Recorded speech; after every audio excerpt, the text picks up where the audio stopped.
예, 오늘 2022년 12월 13일 화요일인데, 저번에 니체 철학을 한번 소개했는데, 다시 그 니체 철학의 핵심 사상은 무엇인가, 또 불교와 어떤 관련이 있고, 그리고 주체 철학이라고 하는 것들과 어떤 관련이 있고, 또 서양의 중세 철학을 어떤 식으로 비판을 하며, 또 니체 철학에서 흔히 얘기하는 유men시, 그 자기를 극복하는 자기를 극복하는 그 신은 죽었다는 의미가 무엇인지, 또 니체 철학의 생철학의 의미는 무엇인지, 이런 것을 한번 이렇게 오늘 좀 쭉 한번 보겠습니다. 일단은 니체 철학이라는 것은 근대에서 현대로 넘어오는 1900년에 이제 니체가 죽었지요.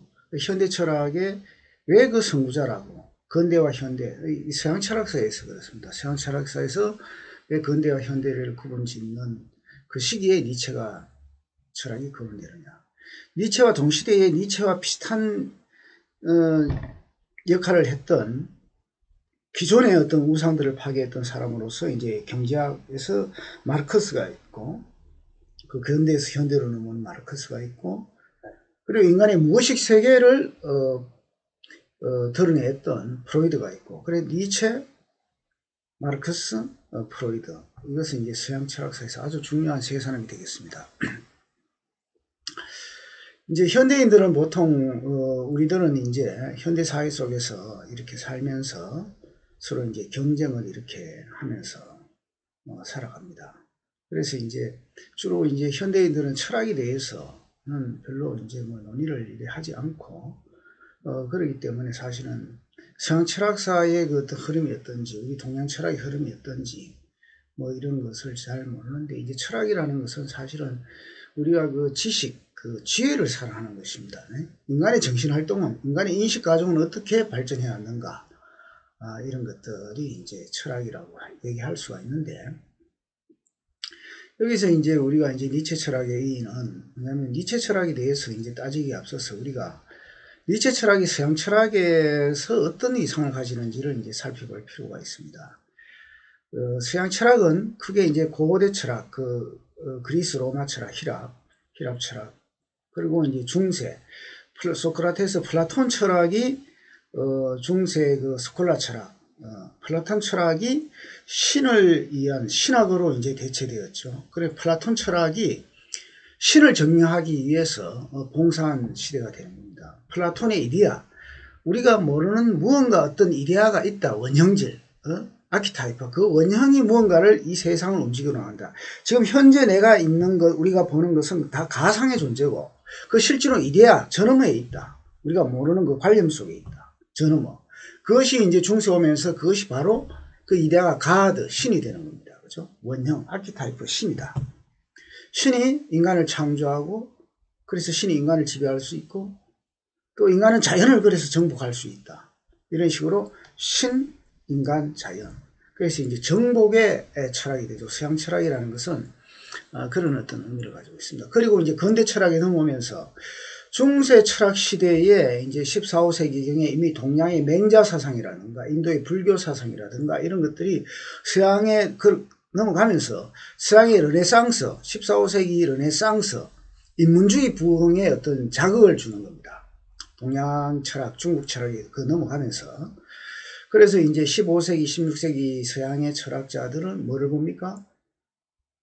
공자를 접하고, 맹자를 접하고, 불교를 접하고, 그리고 이제 라이프니츠 같은 이제 철학자들이 나오고, 단자론을 쓴 모나드는 참 예를 들어서 라이프니츠. 그리고 그 뒤에 이제 쇼펜하우에르 철학이 나옵니다.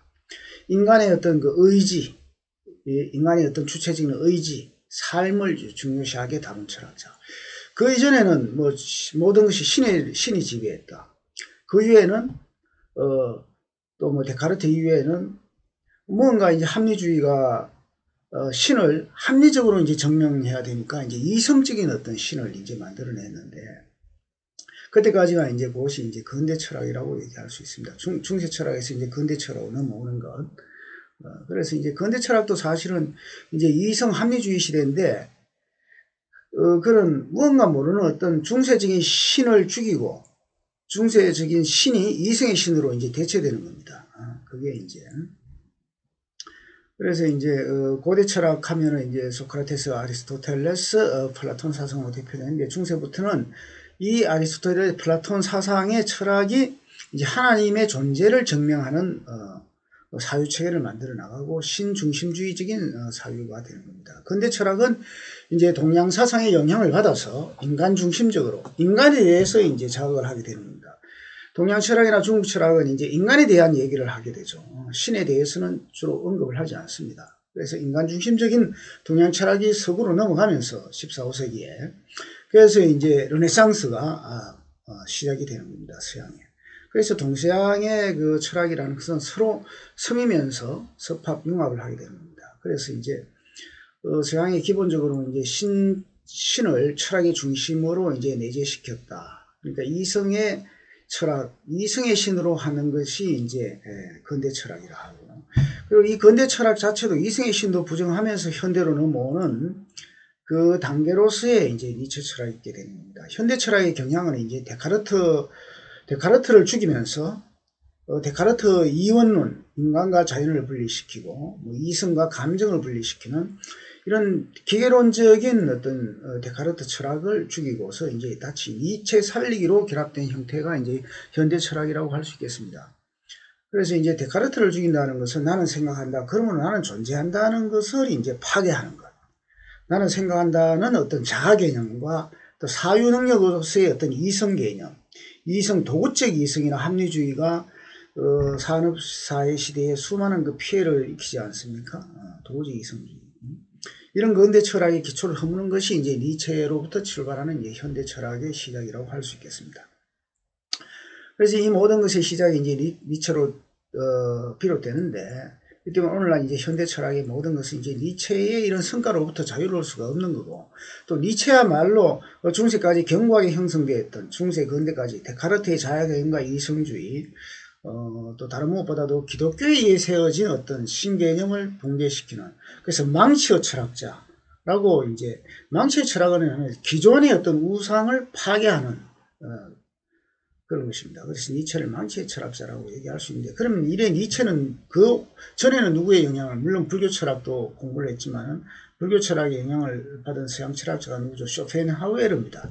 자, 쇼펜하우에르의 철학이 뭐냐면 의지의 철학입니다. 의지와 표상으로의 세계. 의지의 철학. 그러니까 인간의 의지를 중요시하는 거죠. 여기서부터 이제 인간주의적으로 이제 돌아서는 건데, 서양은 그전에는 중세에 모든 것이 신을 지배하는 그 시대 아닙니까? 그죠? 그래서 이제 쇼펜하우르 인간 의지의 철학을 개성하는, 그러니까 생철학, 삶을 중요시한다는 거죠. 삶 자체.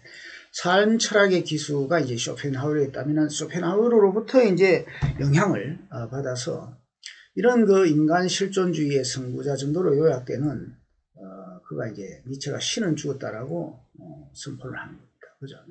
그래서 이제 정근대적인 것을 이제 벗으면서 현대적으로 이제 한 걸음 더 나아가는.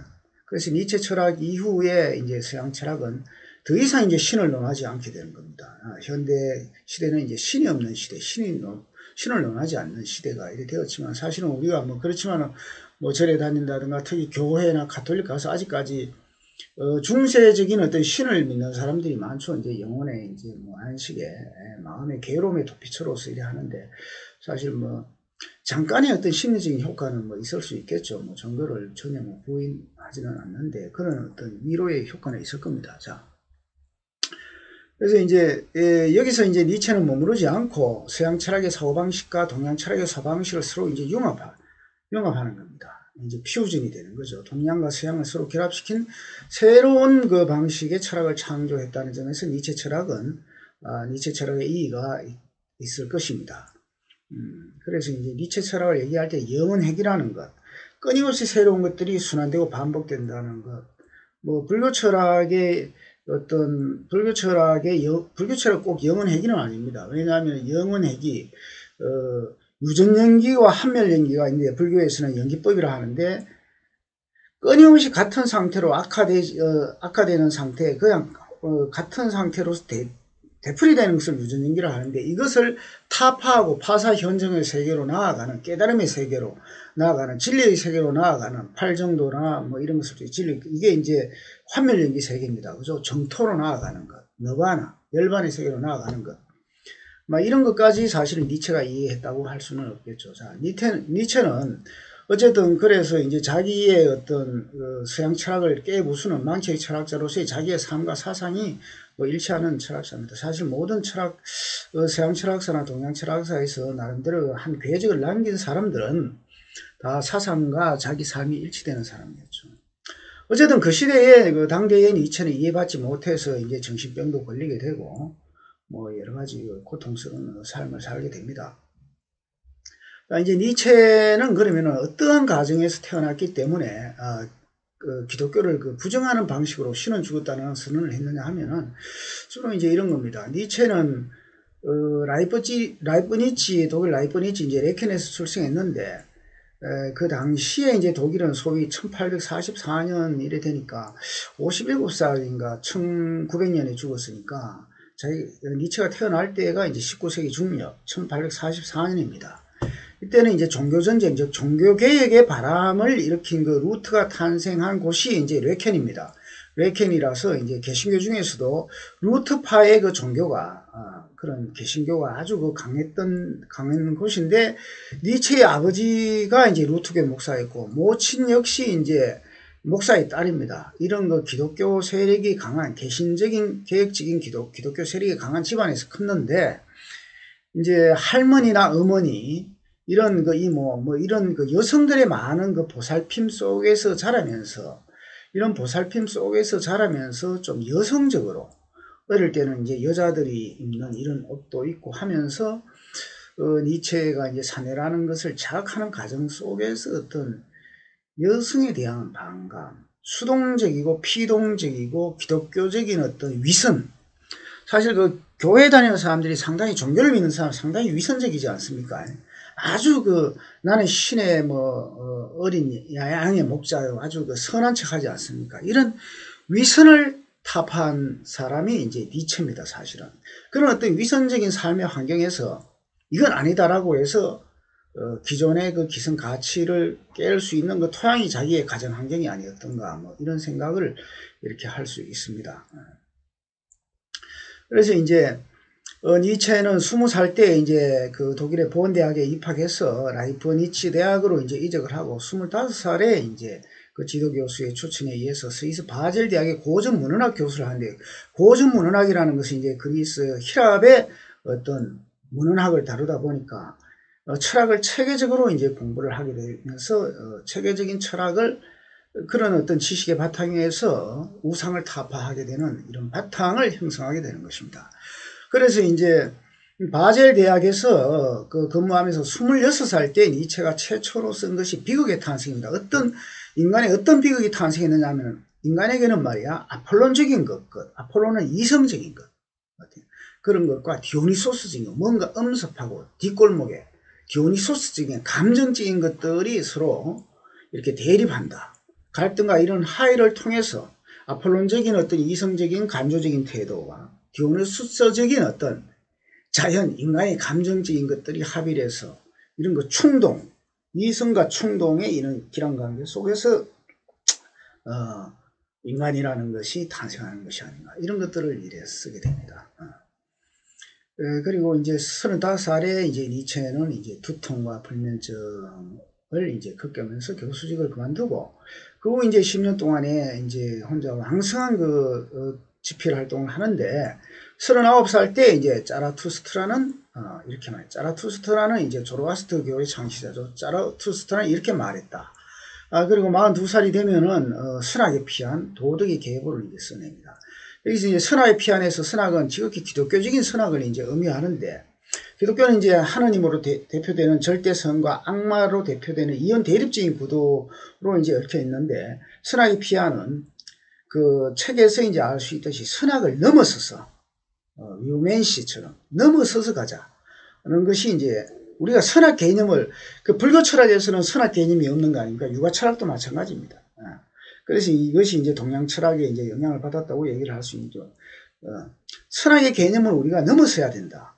왜냐하면 이제 기독교라는 것이 이제 너는 죄를 지었어. 원죄가 있어. 그러니까 이제 해결을 해. 하면서 돈을 뜯어가는 것이 이제 기독교의 어떤 조직적인 구조 아니겠습니까? 그죠?